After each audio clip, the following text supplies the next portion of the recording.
Hello to all our community members. Mission IAS PCS में आपका स्वागत है। हम लोग इंटरनेशनल रिलेशंस के टॉपिक को डिस्कस कर रहे थे और बेसिकली जो आपका रशिया यूक्रेन वॉर वाला टॉपिक है हमने उसको कवर किया था और काफ़ी कम्प्रिहेंसिव वे में कवर किया ताकि आपको एक एक अंडरस्टैंडिंग डेवलप हो जाए। अगर आपने उसे नहीं देखा है तो आप देख सकते हो और काफ़ी ज़्यादा रेलेवेंट भी है for the examination point of view. And now we will discuss about the topic India China relations. तो बेसिकली काफ़ी अहम टॉपिक है ये भी और ये काफ़ी ज़्यादा न्यूज़ में भी रहती है। और अभी आप देख सकते हो जो रिसेंट गलवान क्लैश हुआ या फिर लद्दाख स्टैंड ऑफ की बात करो या फिर आपका जो तवांग क्लैश आपको देखने को मिला था, तो बार बार जो बॉर्डर डिस्प्यूट का मुद्दा है ना काफ़ी ज़्यादा हाईलाइट होते रहता है हमारे और चाइना के बीच में। और साथ ही साथ इस बॉर्डर डिस्प्यूट्स के कारण टेंशन्स बन जाती है, जो आपके ट्रेड रिलेशंस है वो सब गड़बड़ हो जाते हैं।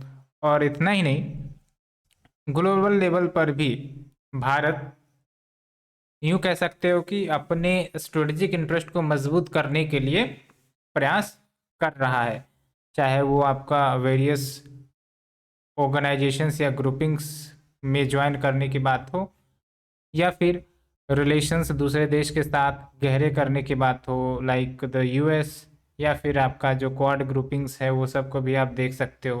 ठीक है, तो उस एंगल से हम जज करेंगे। और UPSC mains point of view से अगर देखें तो ये टॉपिक और भी महत्वपूर्ण हो जाती है।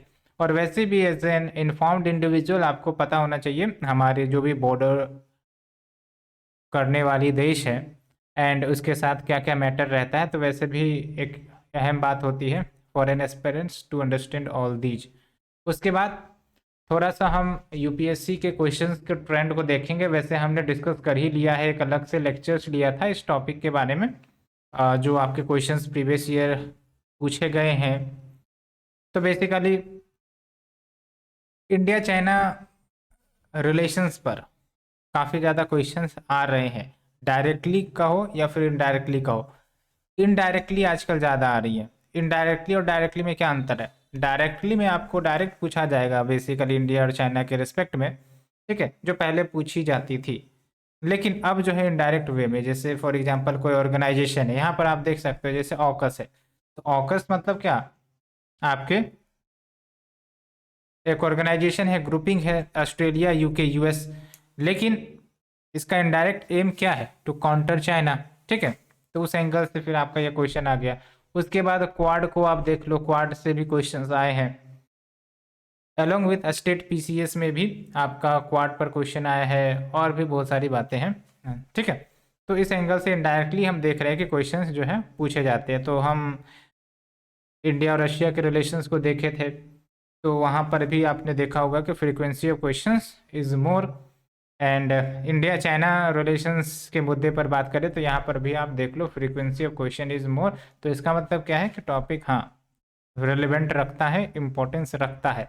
ठीक है, तो आप यहाँ पर देख लो 2021 में पूछा गया ऑकस के रिस्पेक्ट में। उसके बाद आप देख लो 2021 में ही आपका यूएसए और चाइना को लिंक करके पूछ लिया गया। ठीक है, उसी प्रकार से आई थिंक कि 2020 में क्वाड को लेकर पूछा गया था। तो इसका मतलब ये है कि यस रेलेवेंस रखता है और आपको जानकारी होनी चाहिए इस मुद्दे पर। ठीक है, तो let's start. And before that जाहिर सी बात है आपको सब्सक्राइब करने चाहिए एंड शेयर करिए हमारे चैनल को अपने फ्रेंड सर्कल के बीच, ताकि आपके फ्रेंड सर्कल भी बेनिफिट कर सके, जो भी स्टूडेंट्स हैं उनको भी इन सब चीज़ों का लाभ मिल सके।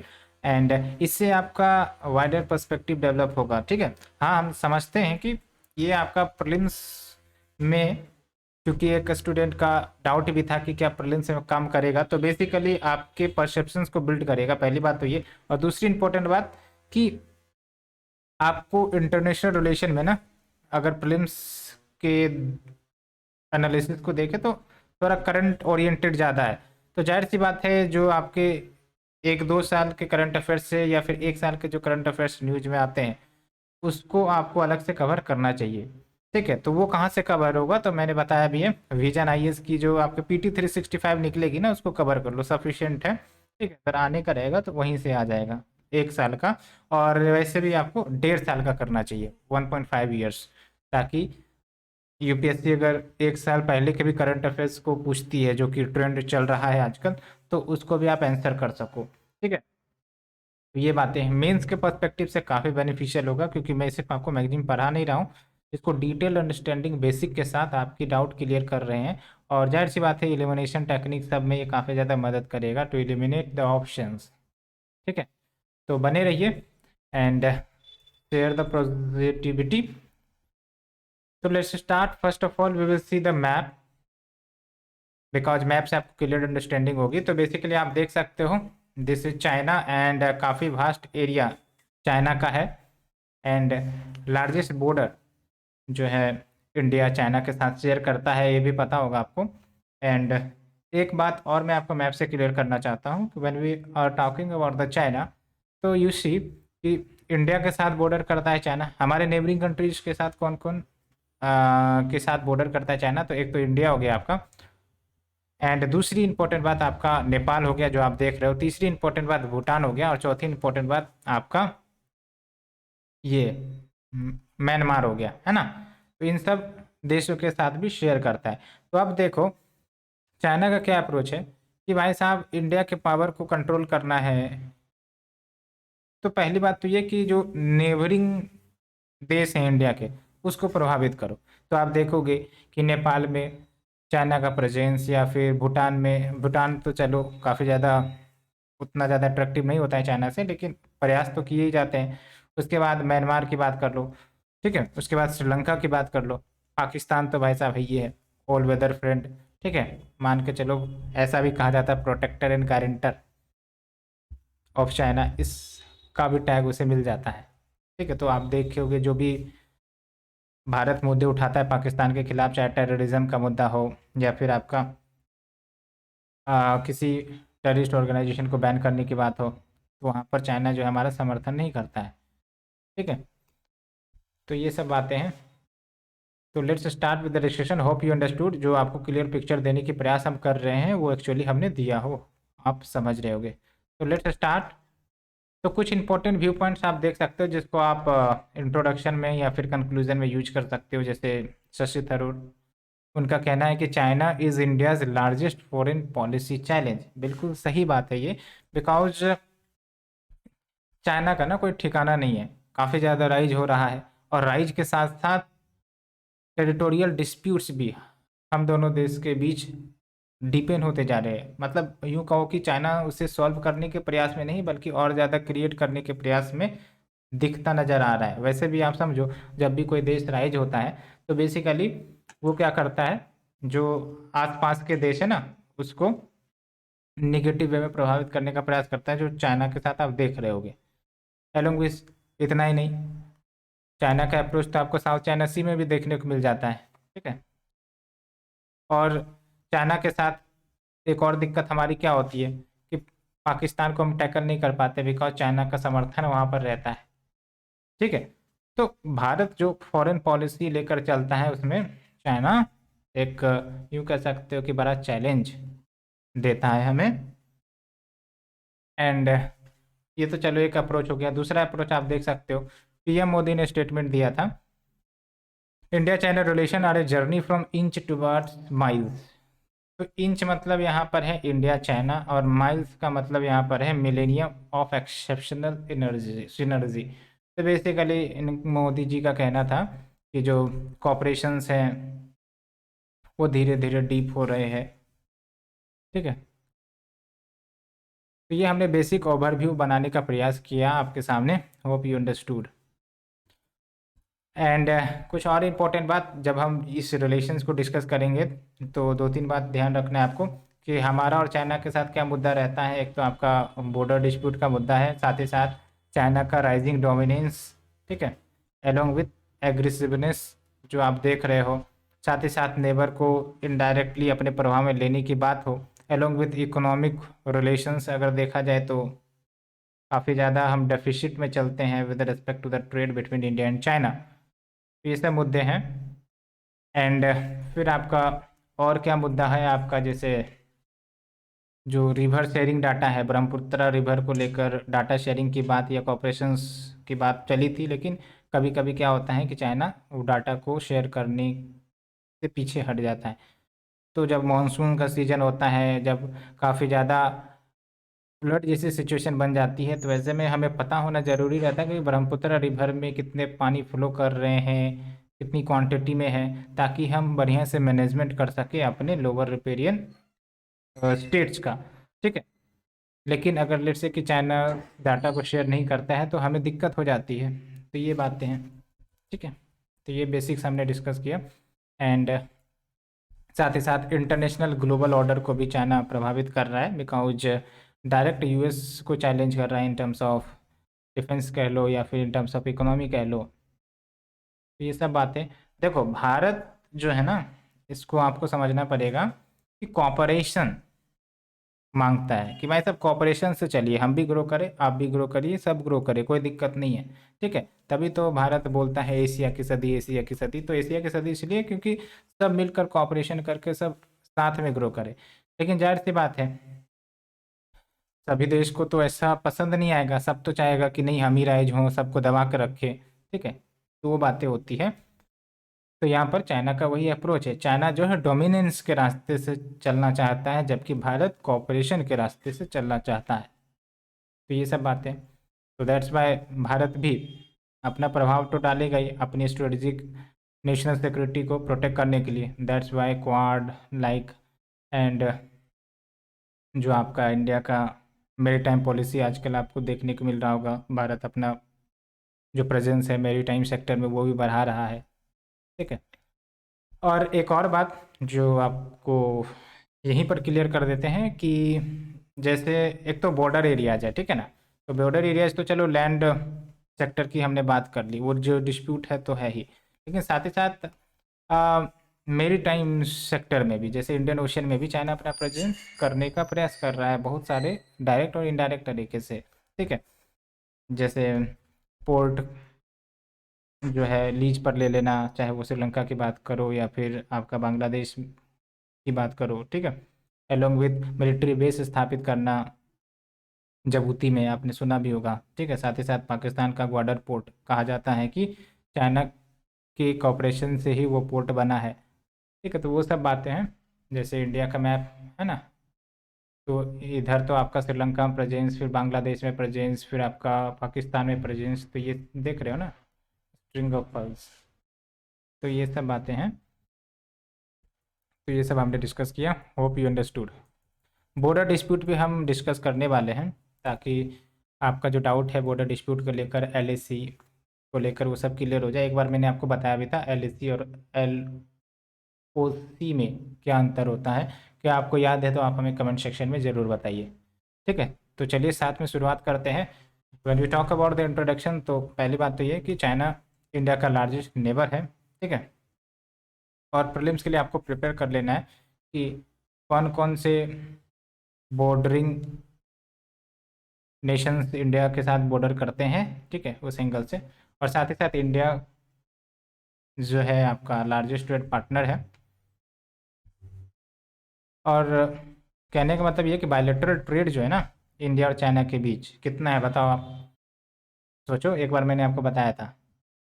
अभी जो लेटेस्ट डाटा है ना, जो मैंने अभी वेबसाइट से निकाली है, वो आप देख लो, 2022 में बायलैटरल ट्रेड 136 बिलियन डॉलर का हो गया था। लेकिन बात अच्छी लग रही होगी, लेकिन दिक्कत बात है ना, इसमें मेजोरिटी जो है ना वो चाइना के फेवर में, यानी कि ट्रेड डेफिसिट हमारा ज़्यादा है। भले ही हम लार्जेस्ट ट्रेड पार्टनर है, लेकिन दिक्कत की बात यह है कि ट्रेड डेफिसिट चाइना के साथ हमारा सबसे ज़्यादा है। तो ट्रेड डेफिसिट ज़्यादा होने का मतलब क्या हुआ कि इकोनॉमिक डिपेंडेंसी चाइना के ऊपर इंडिया का काफ़ी ज़्यादा है। तो इकोनॉमिक पॉइंट ऑफ व्यू का भी इस्तेमाल करके चाइना हमारे पर प्रभाव दबाव बना सकता है, ऐसा भी मान के चल सकते हो आप। ठीक है। इसीलिए भारत आत्मनिर्भर का प्रयास कर रहा है, ताकि हम बहुत सारी चीज़ें, अब देखो ना, छोटी छोटी चीज़ें पर भी हम चाइना से इंपोर्ट करते हैं। ठीक है। अब मोबाइल फ़ोन्स की दुनिया देख लो आप, कितनी ज़्यादा मोबाइल फ़ोन्स रिलेटेड इक्विपमेंट्स हम चाइना से मंगाते हैं। ठीक है। अब मोबाइल फ़ोन की बात नहीं है, बात सिक्योरिटी की भी तो है। अब क्या पता जो डाटा हम मोबाइल में स्टोर करते हैं या फिर कुछ प्राइवेसी का कंसर्न हो जाए, वो चाइनीज़ अथॉरिटी के साथ शेयर होने लगे। बहुत सारी बातें होती है। तो ये सब भी ध्यान से समझने की ज़रूरत है, ठीक है। तो भारत और चाइना के रिलेशन के बीच में कन्वर्जेंस भी है और डाइवर्जेंस भी है, ठीक है। कन्वर्जेंस मतलब जहाँ पर दोनों के बीच कॉमन व्यू पॉइंट देखने को मिलते हैं, डाइवर्जेंस मतलब जहाँ पर विचार अलग हो जाते हैं, ठीक है।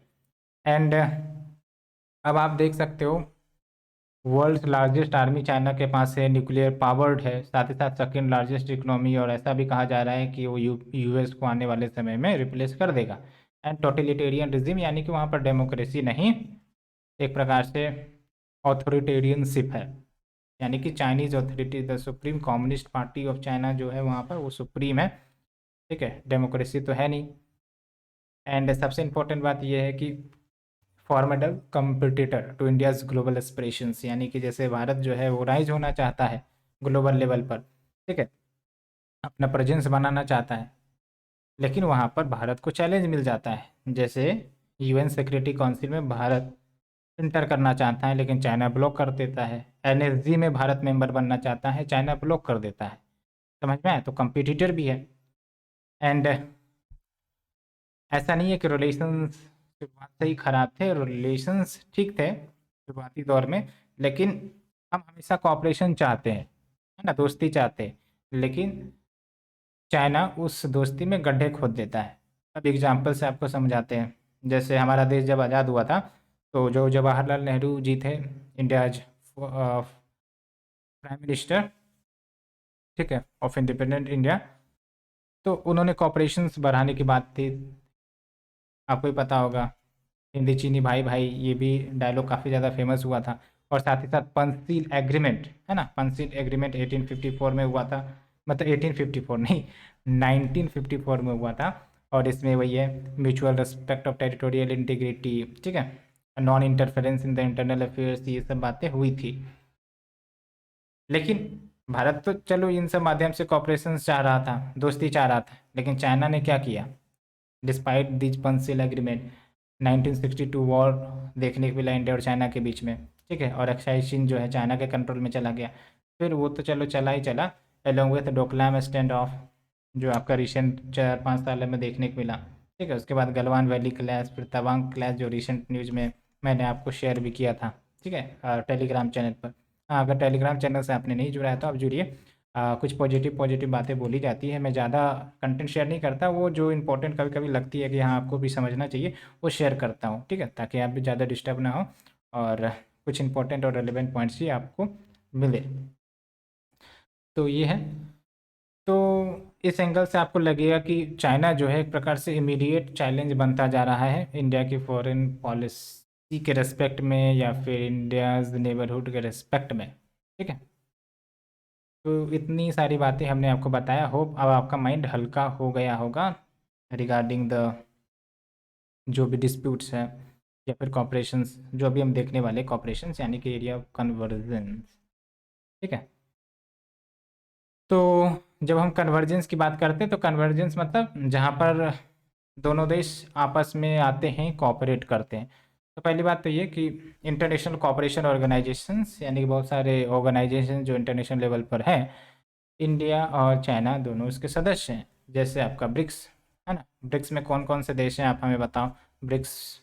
उसके बाद जी20 पर क्वेश्चन यूपीएससी ने पूछ लिया। अब देखो प्रीलिम्स में जी20 पर क्वेश्चन पूछ लिया, लेकिन यहाँ पर आपको जी20 मेंबर के बारे में नहीं है, तो यहाँ पर आपको खोजना पड़ेगा जी20 में कौन कौन से मेंबर्स हैं, और वहाँ पर आपको मेंबर्स याद रख लेने ट्रिक्स के माध्यम से। 20 कंट्री तो होंगे नहीं याद, ट्रिक्स के माध्यम से याद कर सकते हो। और फिर ब्रिक्स पर भी क्वेश्चन आता रहा है, ठीक है। रशिया इंडिया चाइना ग्रुपिंग, ये भी है आपका, ठीक है। ईस्ट एशिया समिट है, एस सी ओ में आपको ही पता है, ये चाइना लेड ऑर्गेनाइजेशन ही रहा है, लेकिन बाद में 2017 में इंडिया और पाकिस्तान को ऐड किया गया था, ठीक है। तो ये बातें हो गई। उसके बाद ट्रेड रिलेटेड कन्वर्जेंस, तो आपको ही पता है कि इंडिया सबसे ज़्यादा ट्रेड चाइना के साथ करता है। एंड बायलैटरल ट्रेड जो मैंने आपको बताया दोनों देश के बीच में, as per the latest data जो 2022 में रहा है, वो आपका $136 billion. It is very huge, very very huge, ठीक है। और उसके बाद न्यू इकोनॉमिक ऑर्डर रिफॉर्म यानी कि वर्ल्ड बैंक हो या फिर आईएमएफ हो, इन सब में रिफॉर्म्स की बात दोनों देश करते हैं। कहा जाता है कि ये जो आपके दो ऑर्गेनाइजेशन है ये 1945 के एस्पिरेशंस को रिप्रेजेंट करते हैं, लेकिन अभी 2023 आ चुका है भाई साहब, तो 2023 के एस्पिरेशंस को रिप्रेजेंट करिए। 2023 के एस्पिरेशंस में इंडिया का रोल है ना, और भी देशों को कोऑपरेशंस है ना, साथ ही साथ फाइनेंशियल इमरजेंसी सब भी आप टैकल नहीं कर पाते हैं तो दिक्कत की ही बात है, तो फिर उसमें सुधार करिए। उसके बाद support WTO reforms, WTO reforms में भी सपोर्ट करने की बात करती है। साथ ही साथ क्लाइमेट चेंज के मुद्दे पर कॉपरेशन होता है, दोनों देश एक्शंस भी लेते हैं। जैसे for example both support principle of common but differentiated responsibilities, और ये यूपीएससी प्रीलिम्स में भी क्वेश्चन आया है, can you tell me what does it mean common but differentiated responsibilities.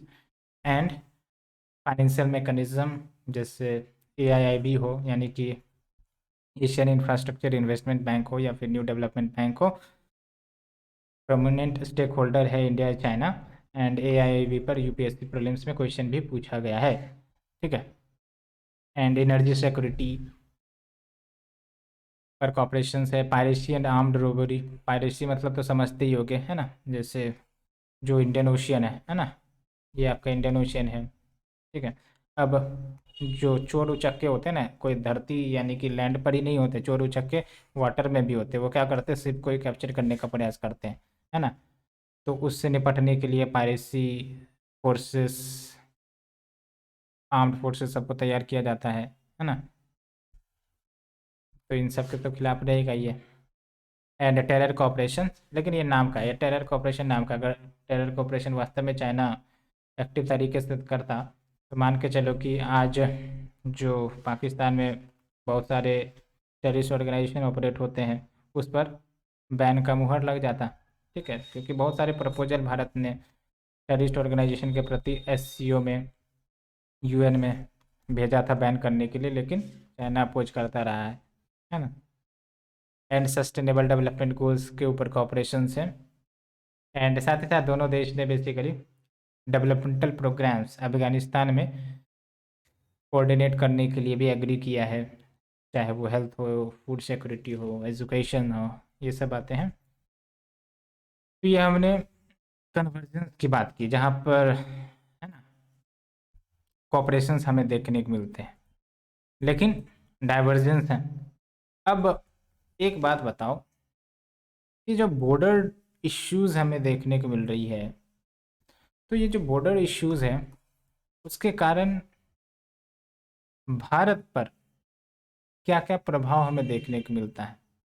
तो पहला प्रभाव अगर देखोगे तो जो खर्च हमें डेवलपमेंट पर करने चाहिए थे वो डिफेंस पर जा रहा है ना। क्यों? बिकॉज भारत की जो टेरिटोरियल इंटीग्रिटी सिक्योरिटी है उसको तो मेंटेन करना पड़ेगा, ठीक है। और चाइना जो है बॉर्डर डिस्प्यूट को सॉल्व करना ही नहीं चाहता, वो जानबूझकर, ताकि मुद्दा बना रहे और भारत जो है इस सब इश्यू में बंधा रहे और जो है हम अपना आगे निकलते रहे, है ना। ये सब आप स्ट्रेटजी समझिए, लॉन्ग टर्म स्ट्रेटजी लगता है। तो किन किन मुद्दे पर डाइवर्जेंस, एक तो बॉर्डर इश्यूज, यानी कि अभी भी देख लो बॉर्डर अनसेटल्ड है ना, अक्षय चीन चाइना के कब्जे में, ठीक है। एंड फिर लद्दाख स्टैंड ऑफ, अरुणाचल पर भी चाइना का नज़र रहता है। फिर डोकलाम इश्यू आपने देखा होगा, डोकलाम पर तो क्वेश्चन भी आया था मेंस में यूपीएससी के। एंड साथ ही साथ recent class in Galwan valley, साथ ही साथ तवांग जो रीजन है वहाँ पर भी अभी फ़िलहाल हाल फिलहाल में देखने को मिली थी। एक है फिर आपका जियो पॉलिटिकल स्ट्रगल। अब जियो पॉलिटिकल स्ट्रगल में आप समझिए कि चाइना पूरे एशिया को और ग्लोब को डोमिनेट करने का प्रयास करता है, ठीक है। जिस प्रकार से इन्वेस्टमेंट कर रहा है, जिस प्रकार से इकोनॉमिक लोन दे रहा है, या फिर दूसरे देशों के साथ रिलेशन बनाने का प्रयास कर रहा है, तो इन सब से तो यही लगता है। इंडिया का भी एस्पिरेशंस है, लेकिन इंडिया का भी एस्पिरेशंस ही है, ठीक है। चाइना जो है एक्ट कर रहा है, लेकिन भारत का एस्पिरेशंस है, और चाइना नहीं चाहता कि भारत का एस्पिरेशंस फुलफिल हो। इसीलिए जो है भारत को इन सब मुद्दे पर बझा कर रखता है, ठीक है। और भारत जो है वो भी प्रयास कर रहा है कि नहीं, हमें आगे बढ़ना पड़ेगा। दैट्स वाई आप देख सकते हो बड़े बड़े देशों के साथ कॉपरेशन भारत कर रहा है ना। एंड एक तरफ आपका यूएसए, जापान, ऑस्ट्रेलिया और इंडिया, और एक तरफ आपका चाइना, रशिया का जो अलायंस है वो बढ़ रहा है। अब चाइना रशिया के साथ आपका वही पाकिस्तान को भी जोड़ लो और आजकल ईरान को भी जोड़ लो, क्योंकि ईरान पर यूएस ने सेंक्शन लगा कर रखा है। और जाहिर सी बात है, यूएस का एंटी हो गया तो चाइना का प्रो हो गया, है ना। ऐसा चलता है। उसके बाद देख लो, यूएनएससी रिफॉर्म चाइना करना ही नहीं चाहता। क्यों? बिकॉज चाइना का परमानेंट सीट तो मिला हुआ है। अगर यही चाइना को परमानेंट सीट नहीं मिला हुआ रहता तो चिक चिक कर बोलता कि भाई साहब हाँ रिफॉर्म करिए, रिफॉर्म करिए। ठीक है, अभी तो चाइना के वेस्टेड इंटरेस्ट है, इसलिए वो रिफॉर्म नहीं चाहता है, क्योंकि उसको लगता है कि भारत को अगर शामिल कर लिया गया तो फिर तो बैलेंस ऑफ पावर हो जाएगा, तब तो दिक्कत हो जाएगी चाइना के लिए। ठीक है, तो ये बात है। उसके बाद चाइनीज सपोर्ट टू पाकिस्तान, मैंने आपको बताया ही, ऑल वेदर फ्रेंड का नाम, इसीलिए कश्मीर का मुद्दा हो, टेररिज्म का मुद्दा हो, है ना, इन सब पर चाइना या तो चुप रहता है या फिर पाकिस्तान का समर्थन करता है। उसके बाद मैसिव ट्रेड इम्बैलेंस, ये हमने बताया आपको, है ना, लार्जेस्ट ट्रेड इम्बैलेंस या ट्रेड डेफिसिट, है ना। तो ट्रेड डेफिसिट का सिंपल सा मतलब कहो कि दूसरे देश पर डिपेंडेंसी हमारी ज़्यादा है, हम इम्पोर्ट ज़्यादा करते हैं उस देश से रेदर एक्सपोर्ट। ठीक है, उसके बाद BRINCPC को लेकर आपका डाइवर्जेंट व्यू पॉइंट है, बिकॉज जो आपका CPC है, China Pakistan economic corridor, which is actually sub part of BRI initiative, border and road initiative, border नहीं, बेल्ट एंड रोड इनिशिएटिव। तो ये जो आपका CPC है ना, तो पाकिस्तान ऑक्युपाइड कश्मीर से गुजरती है। ठीक है, और पाकिस्तान ऑक्युपाइड कश्मीर अभी पाकिस्तान के कंट्रोल में है, लेकिन ये इंटीग्रल पार्ट है इंडिया का। तो बेसिकली जब POK से गुजरा था तो इंडिया ने विरोध जताया था। ठीक है, साथ ही साथ एक विरोध का कारण ये भी रहता है कि इस प्रोजेक्ट में ट्रांसपेरेंसी एंड अकाउंटेबिलिटी नाम की चीज़ नहीं है। तो ऐसा आरोप किया जाता है कि इन सब प्रोजेक्ट के माध्यम से चाइना जो है भर भर के लोन दे रहा है और नेबरिंग कंट्रीज या फिर अदर स्मॉलर कंट्रीज को अपने डेब्ट ट्रैप पॉलिसी के कंट्रोल में लेने का प्रयास कर रहा है। ठीक है, and forage in south Asia, इसका सिंपल सा मतलब है कि चाइना ने भर भर के इन्वेस्टमेंट कर रखा है। ठीक है, स्ट्रेटेजिक मिलिट्री कॉपरेशन कर रखा है with nearly all south Asian countries, और जो हम देखते भी हैं, चाहे वो बांग्लादेश, श्रीलंका, पाकिस्तान जो भी है, एंड डेब्ट ट्रैप पॉलिसी में फंसा कर रखा है। नियो कॉलोनिज्म, नियो कॉलोनिज्म मतलब समझते हो कि डायरेक्ट हम कॉलोनाइज नहीं करेंगे, लेकिन डायरेक्ट हम इतने ज़्यादा डिपेंडेंट बना देंगे आपको अपने ऊपर कि आप इनडायरेक्टली कॉलोनाइज हो जाओगे, आप हमारे इंटरेस्ट के अगेंस्ट बात नहीं करोगे, है ना। तो ये आजकल नियो कॉलोनिज्म का ट्रेंड चल रहा है। एंड वाटर कॉपरेशन में भी डाइवर्जेंस देखने को मिलती है, जो मैंने आपको शुरू में ही बताई थी कि बेसिकली एग्रीमेंट हुआ था चाइना और इंडिया के बीच में कि जो ब्रह्मपुत्र रिवर में जो वाटर फ्लो करती है उसके डाटा आप शेयर करिए, बिकॉज मानसून के समय में ओवरफ्लो हो जाती है ये रिवर और बाढ़ लेकर आती है असम सब वाले रीजन में। तो अगर डाटा हमें पास मौजूद रहेगा तो फिर हम डिजास्टर मैनेजमेंट बढ़िया से कर पाएंगे, है ना। एंड साथ ही साथ वहाँ पर डैम बिल्ड कर रहा है चाइना। ठीक है, तो इसका सीरियस रिपोर्टेशंस इंडिया के नॉर्थ ईस्ट, इंडिया की water availability in the north east उस पर हो सकती है। And now we have the Dalai Lama issue.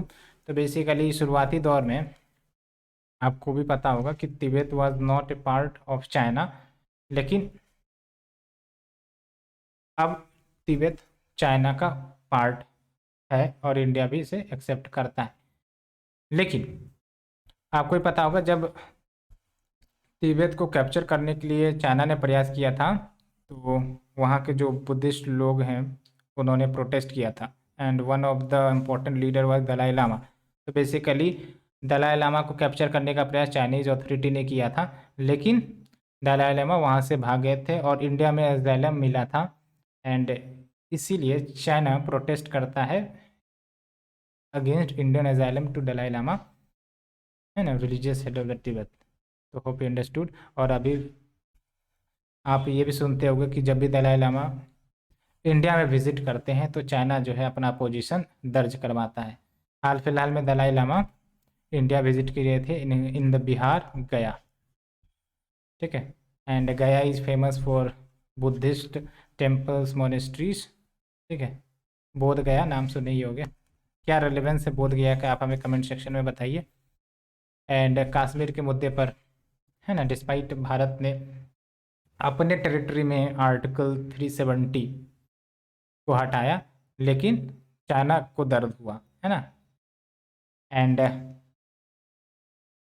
China को परेशानी ज़्यादा हुई, क्यों? बिकॉज पाकिस्तान को दर्द हुआ तो चाइना को भी दर्द हो गया, है ना। तो ये सब बातें हैं, hope you understood. And now we move to the India China cooperations. मतलब क्या क्या बातें हुई दोनों देश के बीच में, है ना। कॉपरेशंस कहाँ तक पहुँची, बॉर्डर एग्रीमेंट्स कुछ हुआ भी या नहीं हुआ, वो सब हम देखेंगे। तो ऐसा नहीं है कि प्रयास नहीं किए गए, प्रयास किए गए लेकिन सफल नहीं हो पा रहे हैं। अब एक बात और कि आपको ये समझना पड़ेगा कि जहाँ पर म्यूचुअल ट्रस्ट नहीं होगा वहाँ पर इस प्रकार की मुद्दे रहेंगे ही रहेंगे। म्यूचुअल ट्रस्ट का मतलब क्या हुआ कि भाई साहब हम भरोसा कर, आप भी हम पर भरोसा करते दिल लगा के और हम भी आप पर भरोसा करते दिल लगा कर। एग्जाम्पल से समझते हैं, जैसे आप लेट से कि रहते हो एक घर में, अब जाहिर सी बात है आपके आसपास में एक पड़ोसी घर होगा लेट से, है ना। तो अगर दोनों के बीच अगर म्यूचुअल ट्रस्ट है तो इसका मतलब क्या हुआ, कोऑपरेशन होगा, दोस्ती होगा, है ना। और भरोसा रहेगा कि हाँ भाई साहब ये आपको खतरा नहीं पहुंचाएगा या फिर हम इसको खतरा नहीं पहुंचाएंगे, ये होता है। लेकिन लेट्स से कि म्यूचुअल ट्रस्ट खत्म कर दो, है ना, किसी मुद्दे के कारण म्यूचुअल ट्रस्ट खत्म हो गया तो क्या होगा। तो यही जो एक समय दोस्त मानता था उसको अब वही दुश्मन मानेगा। तो जो भी स्टेप्स लेट्स से कि नेबर ए लेता है उसको लगेगा कि भाई साहब बी के अगेंस्ट है या फिर वाइस वर्सा, ठीक है। तो इससे क्या होता है, जो डिस्ट्रस्ट और ज़्यादा स्ट्रेंथन होता है, and when the distrust gets strengthen it results into violence war conflicts disturbances. Hope you understood, है ना। तो ये बातें हैं, दैट्स वाई अभी जो है ना म्यूचुअल डिस्ट्रस्ट काफ़ी ज़्यादा है दोनों देश के बीच में। एंड दिस इज़ वाई जो आपका इन्वेस्टमेंट्स है अलोंग द बॉर्डर सब काफ़ी ज़्यादा देखने को मिलता है दोनों देश के बीच बॉर्डर के अलोंग, ठीक है। तो ये बातें हैं, सिंपल सी लॉजिक है, आप भी मामले को समझते हो कि म्यूचुअल डिस्ट्रस्ट। तो मैंने आपको साइड से ये पॉइंट बताया ताकि आप क्लियरिटी से समझ जाएं। तो क्या क्या कॉपरेशंस किए गए थे, तो इंडिया चाइना कॉपरेशंस देख लो आप यहाँ पर। वुहान कंसेंसस, तो Wuhan is a city in China and वहाँ पर बेसिकली एक कंसेंसस दोनों देश के बीच देखने को मिली। और वहाँ पर कहा गया कि जो इंडिया और चाइना है ये बेसिकली वर्ल्ड में स्टेबिलिटी लाने का प्रयास करते हैं, ठीक है, ना कि इनस्टेबिलिटी। तो भाई साहब पीस बना कर रखिए। एंड एक इम्पोर्टेंट पॉइंट जो मेंस में यूज कर सकते हो कि let's resolve not to let disagreement become dispute. Disagreement चलो ठीक है, लेकिन डिसएग्रीमेंट के कारण डिस्प्यूट कर लोगे तो ठीक बात नहीं है। डिसएग्रीमेंट हो सकते हैं because of the polity economy social structure, we know multi globalise world में ये हो सकते हैं, लेकिन डिस्प्यूट डिसएग्रीमेंट से डिस्प्यूट कर दोगे तो उसके कारण दिक्कत हो जाती है ना भाई साहब। उसके बाद स्ट्रेटेजिक पार्टनरशिप एग्रीमेंट 2003 में साइन की गई। उसके बाद बॉर्डर एग्रीमेंट्स लेट्स देख सकते हैं, एक दो पॉइंट याद रखना है, ज़्यादा नहीं, जो मेंस के लिए सफिशिएंट होंगे, ठीक है। मैं आपको पूरा नहीं याद करने के लिए बोल रहा हूँ, लेट्स रिमेंबर 1-2। जैसे 1993 में border peace and tranquillity agreement हुआ। तो ये सब स्टेप्स लिए गए थे to resolve the border disputes, ठीक है। उसके बाद और भी कुछ हुए एंड 2013 में बॉर्डर डिफेंस कॉपरेशन एग्रीमेंट हुआ, लेकिन सब फेल हो गया, ठीक है। चाइना वायलेट कर देता है सब एग्रीमेंट का। And Wuhan in Chennai informal summit, ये तो आपने भी सुना होगा, है ना। इंडियन पीएम वुहान गए थे, फिर चाइनीज प्रीमियर वो इंडिया आए थे, मामल्लपुरम याद होगा, है ना, टेम्पल, है ना, बैठे थे दोनों झूला में, कुछ याद आ रहा होगा आई थिंक रिकॉलिंग। एंड साथ ही साथ चाइना इंडिया प्लस कॉपरेशन, यानी कि कॉपरेशन दोनों देश इस्टेब्लिश करने का प्रयास किए थे on various issues like Afghanistan, Rohingya, Iran, Nepal, ठीक है। एंड इतना ही नहीं, 2020 जो है वो आपका year of India China cultural and people to people exchange के रूप में डिजिग्नेट किया गया था। तो वही बात है, कंक्लूजन में क्या लिखोगे, कंक्लूजन में आप भी समझ सकते हो। कंक्लूजन में देखो ना, मेरे अनुसार क्या है ना कि बॉर्डर डिस्प्यूट को सॉल्व करने का प्रयास करिए, ये मेजोरिटी ऑफ प्रॉब्लम को सॉल्व कर देगी। ठीक है, बिकॉज बॉर्डर डिस्प्यूट रहेगा ना, टेंशन रहेगी, म्यूचुअल डिस्ट्रस्ट रहेगा। लेकिन बॉर्डर डिस्प्यूट अगर सॉल्व हो जाता है तो बहुत सारी जो आपकी पैसिव इश्यू है या सब्सिडियरी इश्यू है ना, वो वैसे भी खत्म हो जाएगी। जैसे एग्जांपल आप कोट कर सकते हो, बांग्लादेश और इंडिया का कोट कर सकते हो कि भाई साहब अब आप देख लो, जो भी आपका टेरिटोरियल डिस्प्यूट था लेट से सॉल्व हो गया, तो आराम से रिलेशंस अच्छे चल रहे हैं, है ना। चाहे वो कोई भी रिलेशन इकोनॉमिक लेवल पर, पीपल टू पीपल के लेवल पर चल तो रहे हैं ना।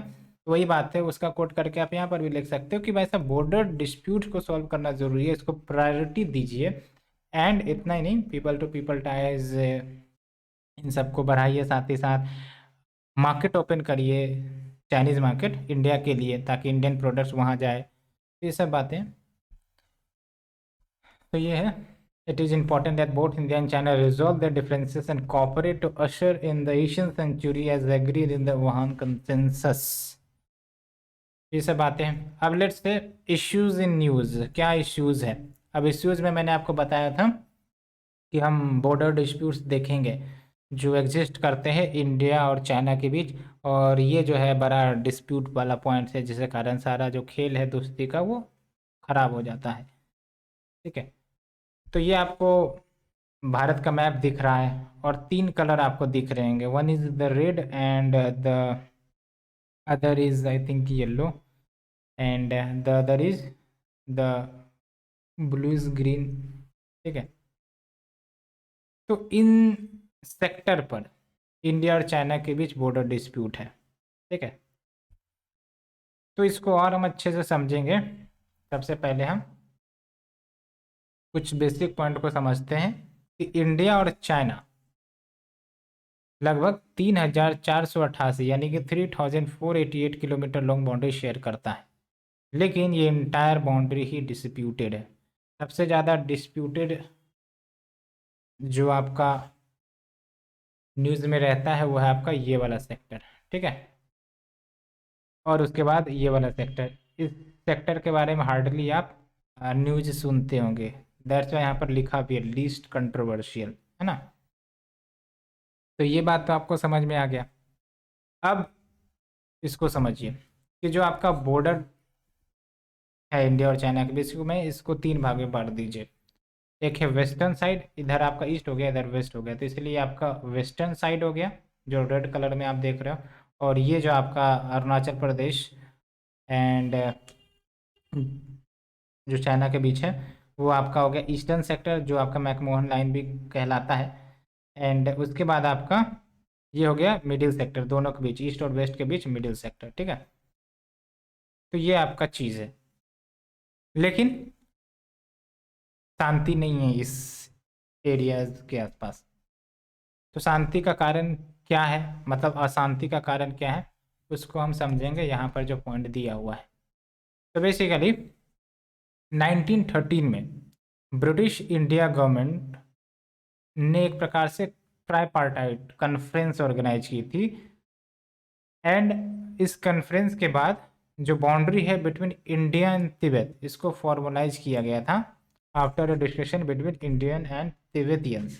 और इस कॉन्फ्रेंस से एक कन्वेंशन, एक एग्रीमेंट अडॉप्ट की गई थी, और इसी कन्वेंशन के आधार पर इंडो तिब्बतियन बाउंड्री को डिलिमिट किया गया था। ठीक है, लेकिन ये बाउंड्री चाइना एक्सेप्ट नहीं करता है, इसको इलीगल मानता है, दैट्स वाई ये डिस्प्यूट निकल कर आ रही है। ठीक है, अब इसी के कारण चाइना जो है वो बार बार डिस्प्यूट क्रिएट करने का प्रयास करता है ना, डिस्टर्बेंसेस क्रिएट करने का प्रयास करता है, जो हमने देखा भी 1962 इंडो चाइना वॉर, है ना। तो 1950 से ही चाइना की जो इंटेंशन है भारत के इन सेक्टर पर डिस्टर्ब करने की, एरिया को ऑक्यूपाई करने की दिखने लगी थी। एंड 1957 में चाइना ने अक्साई चीन को ऑक्युपाई करने का प्रयास किया, वहाँ पे रोड बना दिया।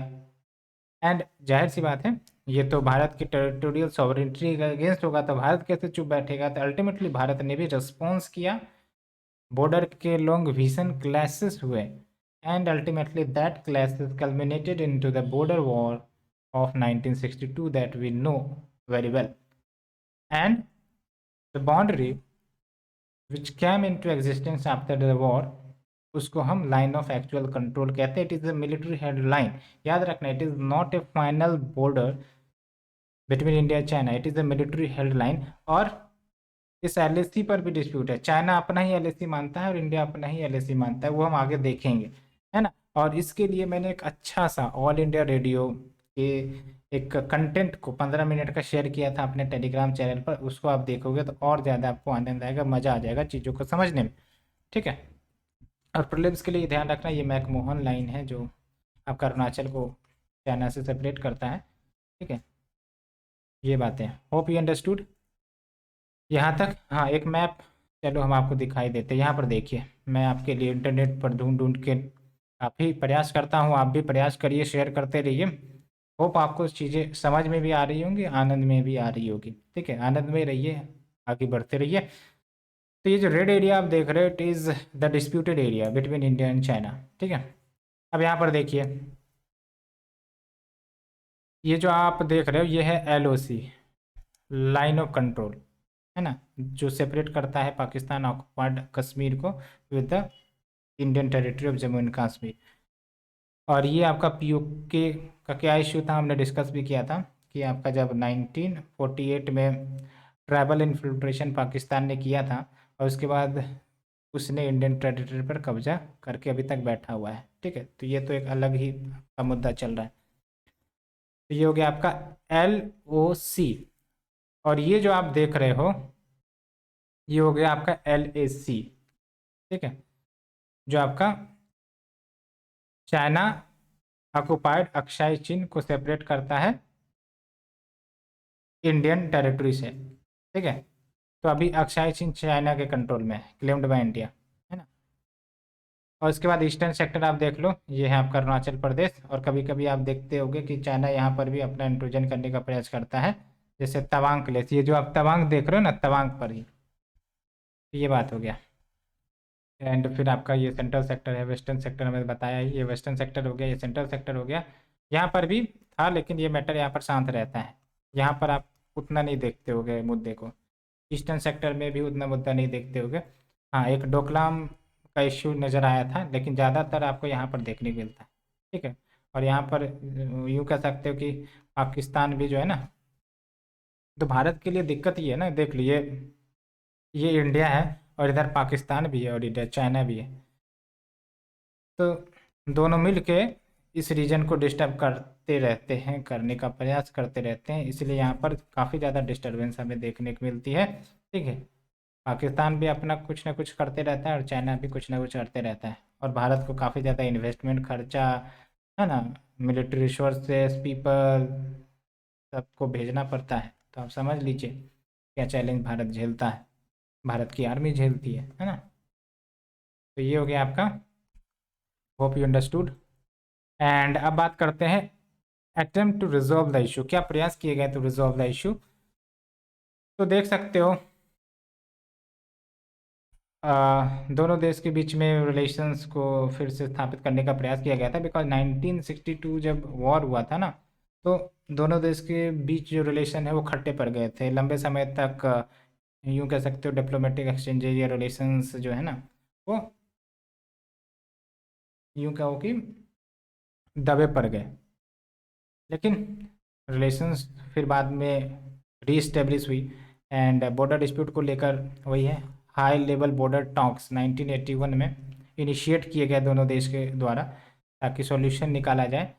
और 8 राउंड ऑफ टॉक्स हुए, लेकिन टॉक्स ब्रोक हो गया, यानी कि कोई सहमति नहीं बन पाए। वो सन्नी देओल का डायलॉग याद होगा, तारीख पे तारीख, तारीख पे तारीख मिलती है माय रोड, लेकिन इंसाफ नहीं मिलता। तो वही बात है, टॉक्स पे टॉक, टॉक्स पे टॉक, टॉक्स पे टॉक्स होता है साहब, लेकिन सॉल्यूशन नहीं मिलता। तो यही बात निकल कर आती है यहाँ पर भी।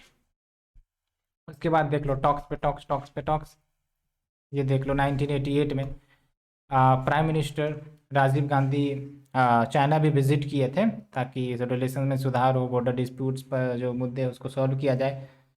तो ज्वाइंट वर्किंग ग्रुप सेटअप की गई थी to look into the border problem.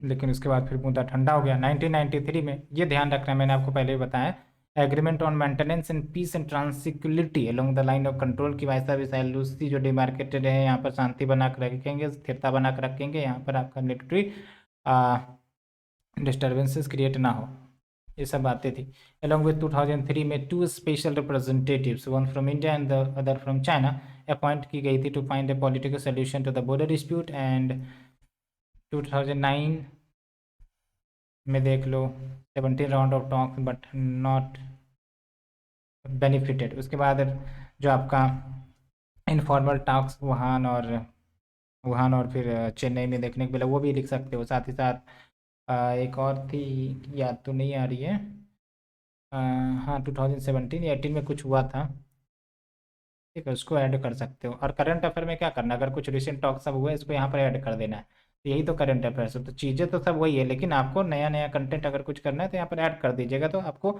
एक क्रोनोलॉजी पता रहेगी। ऐसे मैगजीन्स को पढ़ते हैं तो फिर आपको कोई दिक्कत नहीं होगी इन अंडरस्टैंडिंग ऑल दीज। तो अगर हम बात करें possible factors for Chinese aggression, what is the possible factors कि आखिरकार चाइना जो है इतना ज़्यादा एग्रेसिव इंडियन बॉर्डर के अलोंग क्यों हमें देखने को मिलता है, क्यों बार बार जो है वो परेशान करने का प्रयास करता है ना। तो पहला है इंडियाज बॉर्डर इंफ्रास्ट्रक्चर, यानी कि भारत जो है अपना जो बॉर्डर इंफ्रास्ट्रक्चर स्ट्रेंथन कर रहा है अलोंग द LAC। जैसे एग्जांपल आप लिख सकते हैं, एक ही एग्जांपल लिखो तो चलेगा, दौलत बेग ओल्डी रोड, ये करंट अफेयर्स में भी आपने पढ़ा होगा। तो इसने चाइनीज को एंगर कर दिया कि वैसा वैसे तो चाइना और इंडिया आमने सामने हो जाएंगे। तो ये बातें हैं, तो ये सब क्यों, तो mutual distrust along with change in the status of Jammu and Kashmir. तो इसको लगा कि भाई साहब इंडिया जो है फिर कोई खेल खेलेगा, इसलिए चाइना जो भी है वो भी अपना रिस्पॉन्स दिखा देता है। अलॉन्ग विद बायलैटरल टेंशंस देखने को मिलते हैं, जैसे BRI और CPEC का मुद्दा हमने आपको बताया, ठीक है। एंड आजकल तो ट्रेड रिलेशंस डेटोरिएट भी हो रहे हैं। एंड इंडिया ने चाइनीज़ फॉरेन डायरेक्ट इन्वेस्टमेंट पर कर्व लगाया है। जैसे ये एक नियम निकला था ना मिनिस्ट्री ऑफ होम अफेयर्स की तरफ से कि भाई साहब अगर कोई भी हमारे नेबरिंग देश इंडिया में FDI से इन्वेस्ट करना चाहते हैं तो उसको मिनिस्ट्री ऑफ होम अफेयर से परमिशन लेना पड़ेगा, direct investment is not allowed. ये बातें हैं, है ना। और ऐसा कहा जाता है कि ये स्टेप लिया गया था चाइना को एक चाइना के रिस्पेक्ट में। उसके बाद China's internal dynamics. China's internal dynamics का मतलब है कि भाई साहब इंटरनल प्रेशर्स चाइना में बढ़ रहे हैं, है ना, चाहे वो कोविड-19 के कारण हो या फिर आपका डिटेरियोरेटिंग द इकोनॉमिक कंडीशंस, है ना, या फिर health crisis and rising tide of anti China sentiments along with जो चाइनीज एग्रेशन है, न सिर्फ LAC के अलोंग देखने को मिल रहा है बल्कि साउथ चाइना सी के अलोंग भी देखने को मिल रहा है ना। तो ऐसा लगता है कि जानबूझकर ये चाइना प्लान करते रहता है कि जो डोमेस्टिक इश्यूज चाइना में चल रही है उसको डाइवर्ट करके रखो ताकि वहाँ पर प्रोटेस्ट सब ना हो और हम पर कोई उंगली ना उठाए। Along with India's alignment with US, ये तो हमने बात भी की है ना। तो ये क्वाड ले लो, और US और चाइना के साथ वैसे भी नहीं बनती, और अगर हम चाइना मतलब US के साथ नज़दीकियाँ बना दें तो चाइना को चिंता, यानी कि चाइना और चिंता। उसके बाद US president proposal of redressing the G7। हाँ, US प्रेसिडेंट ने एक प्रपोजल रखा था कि भाई साहब इंडिया को भी इंक्लूड कर लो। इंडिया ने भी बोला ठीक है भाई साहब इंक्लूड कर लीजिए, लेकिन चाइना को एक्सक्लूड करने का प्लान था, ठीक है। तो चाइना को लगेगा कि भाई साहब ये सब जो है हम पर पीछे पड़े हुए हैं, है ना। And India is being increasingly projected as alternative model to China, ये आप समझिए, इसको समझना ठीक बात लगेगा। तो बेसिकली अभी क्या होता है ना, बहुत सारे देश डेवलप्ड हो या डेवलपिंग हो या पुअर हो, जो भी है, चाइना के ऊपर काफ़ी ज़्यादा डिपेंडेंट है ना, रिसोर्सेज के लिए, इकोनॉमिक का हो या फिर प्रोडक्ट को लेकर का हो, जो भी है, सप्लाई चेन के बारे में आपने सुना भी होगा। तो बेसिकली इंडिया जो है ये सब प्रोडक्ट भी प्रोवाइड कर सकता है, तो चाइना का अल्टरनेटिव इंडिया बन सकता है। ठीक है, और उसी के रूप में बहुत सारे देशों के द्वारा इंडिया को देखा जा रहा है, इसीलिए चाइना को नाराजगी लग जाती है ना। जैसे ये भी बोला जाता है ना, चाइना से जो कंपनी उठकर जा रहे हैं वो इंडिया में इन्वेस्ट करने का प्रयास कर रहे हैं। ठीक है, और चाइना आत्मनिर्भर भारत की तरफ चल रहा है, और चाइना मतलब इंडिया ने अपने बहुत सारे प्रोडक्ट्स बनाने लगे हैं under the make in India, startup India, है ना, तो चाइना को तो चिड़ बढ़ जाएगी। And India's traditional clout in its neighbourhood was slipping. कहने का मतलब ये है कि इंडिया की जो गहराई थी अपने नेबरहुड कंट्रीज को लेकर, वो भी कहीं ना कहीं प्रभावित हो रही है। जैसे पाकिस्तान के साथ टेंशन्स ले लो, है ना, with respect to the border area dispute. उसके बाद नेपाल ने भी बाउंड्री इश्यूज रेज कर दी, है ना। एंड श्रीलंका भी बहुत सारे मुद्दे पर भारत का कॉपरेशन नहीं करता है। एंड चाइना जो है श्रीलंका में काफ़ी ज़्यादा इन्वेस्टमेंट किए हुए हैं। साथ ही साथ बांग्लादेश भी नाराज़ हो गया था सिटीजनशिप अमेंडमेंट एक्ट को लेकर। उसके बाद अफगानिस्तान में देख सकते हो आप, जहाँ पर पाकिस्तान, चाइना, रशिया एक तरफ, है ना, एंड यूएस सब इन्वॉल्व है अफगानिस्तान के मुद्दे को लेकर, लेकिन इंडिया को उतनी ज़्यादा रिस्पॉन्स नहीं दी जा रही है। तो ऐसे में नहीं लगेगा कि हाँ भाई साहब, इंडिया का जो यूँ कहो कि स्ट्रेंथ वो डेलिबरेटली कमज़ोर हो रहा है ना। ये सब बातें हैं। उसके बाद कंसर्न्स की बात कर लो तो देख सकते हो कि एलएसी एक्चुअल में डिमार्केट कभी किया नहीं गया है, ये तो आपको ही पता होगा। It is virtually existing. And अब जिस प्रकार से गलवान वैली पर क्लेम चाइना कर रहा है, ठीक है, एंड यूनिलेटरली एलएसी को अल्टर करने का प्रयास कर रहा है, तो भारत के लिए चिंता जाहिर हो जाती है। और जबकि देख सकते हो 1993 में border peace and tranquillity agreement हुआ था, जहाँ पर दोनों देश ने स्ट्रिक्टली एलएसी को रेस्पेक्ट करने की बात करी थी बिटवीन बोथ द साइड, लेकिन फिर भी नहीं बन रही है बात। उसके बाद अनडिमार्केटेड बॉर्डर है, ठीक है, यानी कि जो एलएसी की हम बात करते हैं, जो हम देखेंगे लाइन ऑफ एक्चुअल कंट्रोल, वो एक्चुअली में डिमार्केटेड नहीं है। चाइना अपने रेस्पेक्ट में एलएसी मानता है और इंडिया अपने रेस्पेक्ट में एलएसी मानता है ना। देख लो, इट हैज़ नाइदर बीन डिलिनिएटेड और नॉट डिमार्केटेड। कोई ऑफिशियल मैप नहीं है in the public domain that depict करते हैं कंसेंसस अमंग द एलएसी। क्या भाई साहब, ये जो है एलएसी है और दोनों देश इसी एलएसी को एक्सेप्ट करते हैं, ऐसा कुछ नहीं है। अनलाइक पाकिस्तान में जो आपका एलओसी हमें देखने को मिलता है। तो जो current understanding of the LAC reflects that territories at present under the control of each side pending resolution and the boundary disputes and differences in claims, ये हमने बता दिया है। एंड अब देख लो, इतना लंबा बॉर्डर शेयर करता है और साथ ही साथ बॉर्डर डिस्प्यूट है, तो कहीं कहीं आपको फ्लैश ऑफ या फिर डिस्प्यूट्स देखने को मिल जाते होंगे, है ना। उसके बाद चाइनीज़ टैक्टिक्स, कहने का मतलब ये है कि चाइना जो है अपने ही एग्रीमेंट्स का पालन नहीं करता है ना। और चाइना का जो अलाइनमेंट है एलएसी को लेकर वो बदलता रहा है। उसके बाद वे फॉरवर्ड क्या क्या किया जाना चाहिए, तो वही बात है भाई साहब, जिस प्रकार से सर्कमस्टांसेस हम देख रहे हैं, जिस प्रकार से चाइना का aggressiveness along the India's border वो हमें देखने को मिल रहा है, तो जाहिर सी बात है we should strategise an action plan aimed towards protecting its sovereign interest. तो पहली बात तो मिलिट्री रूप से हमें स्ट्रेंथन करना पड़ेगा, अपने आप को स्ट्रेंथन होना पड़ेगा, ठीक है। एंड इसके लिए भारत प्रयास कर रहा है आत्मनिर्भरता की, और डिफेंस कॉपरेशन काफ़ी ज़्यादा हो रहे हैं डिफरेंट देशों के बीच। साथ ही साथ इंडिया जो है इंडिजिनियस डिफेंस प्रोडक्ट मैन्युफैक्चरिंग कर रहा है ना। एंड सबमरीन सब भी देख लो आप। एंड जब हम प्रिपेयर मिलिटरली बात करते हैं ना, तो याद रखना not only land but land, air, water, cyber, technological, satellite जो आजकल हैं उन सब से प्रिपेयर करना पड़ेगा। And India must improve the military capacity of the tri service Andaman and Nicobar command. तो बेसिकली ये जो आपका अंडमान एंड निकोबार कमांड है, जो कि आपका अंडमान एंड निकोबार आइलैंड में है, तो ये काफ़ी महत्वपूर्ण है। यहाँ पर भारत का आइलैंड होना आप समझ लो कि वरदान है एक प्रकार से, ठीक है। तो चाहे जो इंडिया है इसके माध्यम से इंडियन ओशियन में पैनी नज़र रखता है और अपने जो ट्रेड है उसको सिक्योर करता है। एंड ये बातें हो गई। प्रेशर पॉइंट्स वही है कि भारत जो है यूँ कह सकते हो कि प्रेशराइज कर सकता है चाइना को रिगार्डिंग चाइनीज़ वेरियस पॉलिसी, जैसे वन चाइना पॉलिसी है ना, इसके माध्यम से वो अवेयर कर सकता है डिफरेंट कंट्रीज को। वन चाइना पॉलिसी मतलब यूँ कह सकते हो कि चाइना का जो प्रभाव है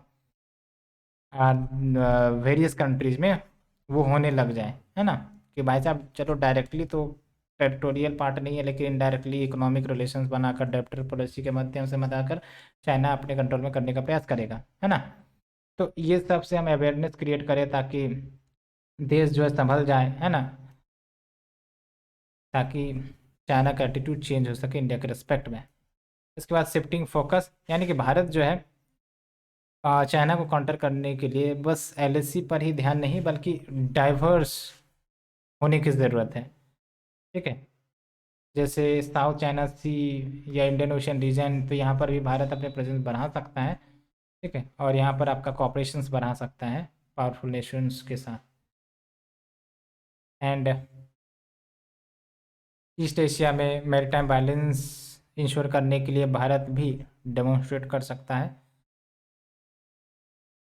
एंड यहाँ पर देख लो सबसे इम्पोर्टेंट बात, ये है आपका मलक्का स्ट्रेट। इसको क्या तो कहते हैं, हाँ, चाइनीज़ मलक्का डिलेमा। तो बेसिकली चाइनीज़ मलक्का डिलेमा ये है कि जो मलक्का स्ट्रेट है ना इंडोनेशिया के एलोंग, तो बेसिकली चाइना की जो भी ट्रेड होती है शिप के माध्यम से या फिर ओशियन के माध्यम से, तो वो मलक्का स्ट्रेट से गुजरती है।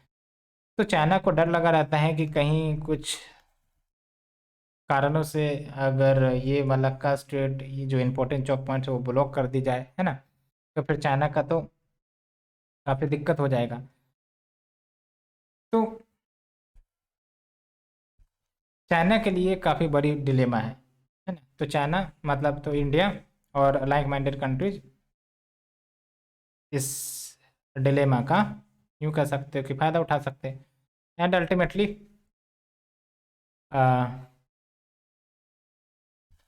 दैट्स वाई चाइना जो है स्थामुस उपकरा आपने सुना होगा, बेसिकली थाईलैंड जो है ना स्थामुस उपकरा, तो इसको ओपन करने का प्लान कर रहा है ताकि second important choke points for the sea lines of communication बन सके चाइना के लिए in the Indian Ocean region. उसके बाद गोइंग ग्लोबल, इंडिया को ग्लोबल लेवल पर अवेयरनेस रेज करने की ज़रूरत होगी, पार्टिसिपेट करने की ज़रूरत पड़ेगी टू डिफेंड अगेंस्ट चाइना। ठीक है, जैसे एशिया अफ्रीका सब में रिलेशंस और अच्छे करने की ज़रूरत होगी, है ना। Along with building alliances, India जो है पावर बैलेंसिंग अलाइंसेस बिल्ड करे, है ना, विभिन्न कंट्रीज के साथ, ग्रुपिंग के साथ।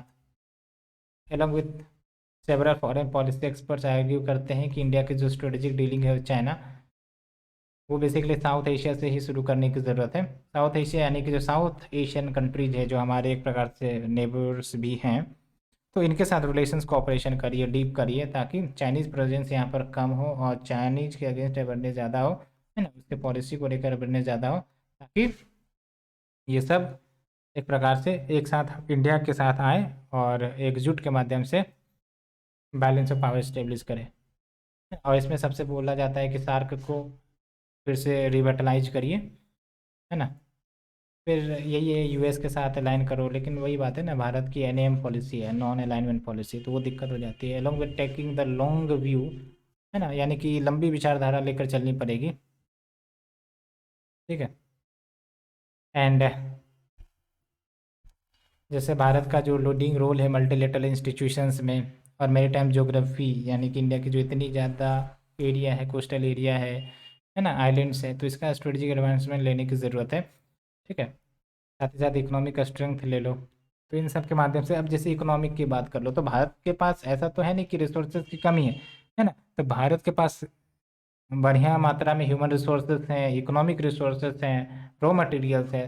तो भारत इकोनॉमिक रिलेशंस जो है दूसरों देशों के साथ और अच्छे कर सकता है, और जो चाइना के ऊपर डिपेंडेंसी है दूसरे देशों की with respect to the products, उसको कम कर सकता है। तो ऐसे में भारत जो है राइज होगा, है ना।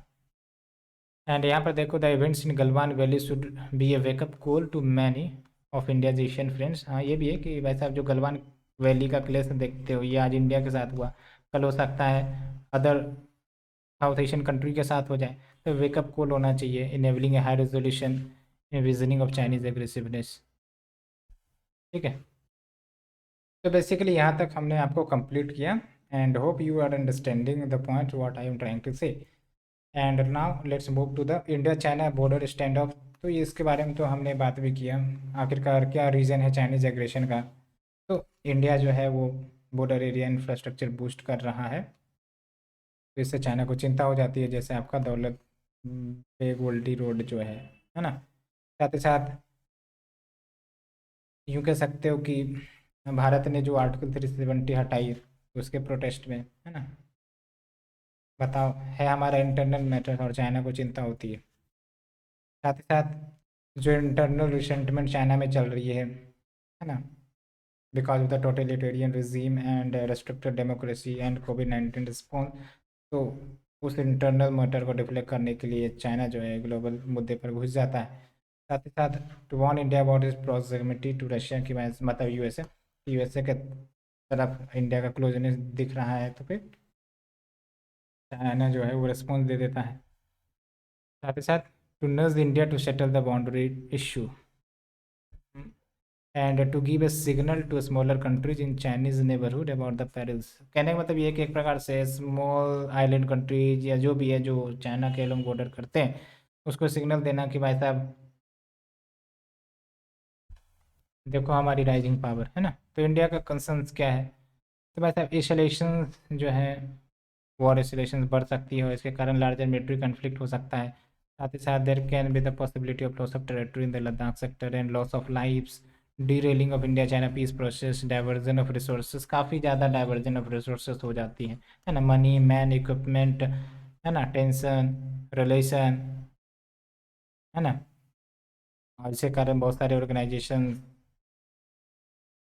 And India's response to Chinese aggression. तो भारत ने क्या रिस्पॉन्स दिया है, तो पहली बात तो इंडिया ने चाइनीज़ को डायरेक्टली रिस्पॉन्सिबल बनाया है, बताया है for the violence, and to boost the military muscle या फिर मिलिट्री स्ट्रेंथन करने के लिए 33 रशियन फाइटर जेट्स जो है वो भारत ने परचेज किया है। ठीक है, राफाल फाइटर जेट्स जो फ्रांस से भारत खरीद रहा है उसको और ज़्यादा तेज़ी से भारत को डिलीवर करने की बात कही है। इंफ्रास्ट्रक्चर जो है बूस्ट की जा रही है, इकोनॉमिक मेजर्स लिए गए हैं, जैसे आपने भी सुना होगा चाइनीज़ ओरिजिन ऐप्स को बैन किया गया है। ठीक है, इन द नेम कि भाई साहब ये भारत की सिक्योरिटी के लिए थ्रेट थे। क्यों? बिकॉज मैंने आपको बताया this all are internet based things. तो जो भी हम डाटा शेयर स्टोर सब करेंगे, हो सकता है can be share to Chinese authority, personal data काफ़ी ज़्यादा। आप देख लो ना, ये जो कैम स्कैनर की बात चल रही है, अब कैम स्कैनर में आपने भी कभी ना कभी तो यूज किया होगा। क्या होता था कि इंपॉर्टेंट डॉक्यूमेंट स्कैन करना है ना, तो इसी से स्कैन करते होगे, तो इससे क्या होगा कि लेट से कि भाई साहब कुछ डिफेक्शन के कारण डाटा डिस्क्लोज हो गई तो दिक्कत होगा कि नहीं होगा। तो टिकटॉक जो बैन किया गया है किसके एक्ट के तहत, section 69A of the information technology act 2000। साथ ही साथ एफडीआई रूल्स को भारत ने चेंज किया, जिसके तहत basically prayer approval central government से लेने की ज़रूरत होगी फॉर द फॉरेन इन्वेस्टमेंट्स। अगर वो आते हैं, यानी कि फॉरेन इन्वेस्टमेंट अगर हमारे नेबरिंग कंट्री से आता है तो प्रेयर अप्रूवल लेना ज़रूरी होगा। ये बातें है ना। और साथ ही साथ certain ministries and state governments announce कि Chinese company will not be allowed to take part in the government projects. तो वे फॉरवर्ड क्या है, तो वही बात है, try to resolve the differences by dialogue and reach a practical and sustainable solution to in the standoff. And what is line of actual control, तो इसके बारे में हमने समझा दिया है आपको। जो आपका लाइन ऑफ एक्चुअल कंट्रोल है ये बेसिकली डिमार्केट करता है Indian occupied territory from Chinese, है ना। एंड यहाँ पर देखिए, as against the line of control with Pakistan, यानी कि जो लाइन ऑफ कंट्रोल पाकिस्तान के साथ है इंडिया का, वो तो चलो डिमार्केटेड है, लेकिन एलएसी डिमार्केटेड नहीं है, म्यूचुअल डिसएग्रीमेंट है ना। मल्टीपल इंटरप्रिटेशन है, चाइना अपने तरीके से इंटरप्रेट करता है, इंडिया अपने तरीके, दैट्स वाई इंडिया जो है वो LAC कितने किलोमीटर लॉन्ग को मानता है, 3488, लेकिन चाइना जो है इसको सिर्फ 2000 किलोमीटर का मानता है ना। इन 3 sectors of India China boundary, जिसको ईस्टर्न, मिडिल, वेस्टर्न, ये हमने मैप में आपको बता दिया। और अक्साई चीन की बात करें तो यहाँ पर देख लो, मैंने एक बार और डिस्कस की थी, ये है आपका अक्साई चीन, जो 1962 इंडिया चाइना वॉर जब हुआ था तो ये चाइना के कंट्रोल में है, बट क्लेम्ड बाय इंडिया, ठीक है। And it lies in the eastern part of UT of Ladakh, and ये काफ़ी ज़्यादा ठंडा एरिया है, एंड कोई नहीं रहते यहाँ पर, बैरन एंड अनइनहेबिटेड है, लेकिन चाइना ने इसको ऑक्यूपाई कर लिया था। And line of actual control separate the Indian territory from the Chinese control Aksai Chin, ये तो हमने देखा ही, and because of this war, ठीक है। तो ये सब हमने देखा, होप यू अंडरस्टूड। ये है पाकिस्तान ऑक्यूपाइड कश्मीर, ठीक है।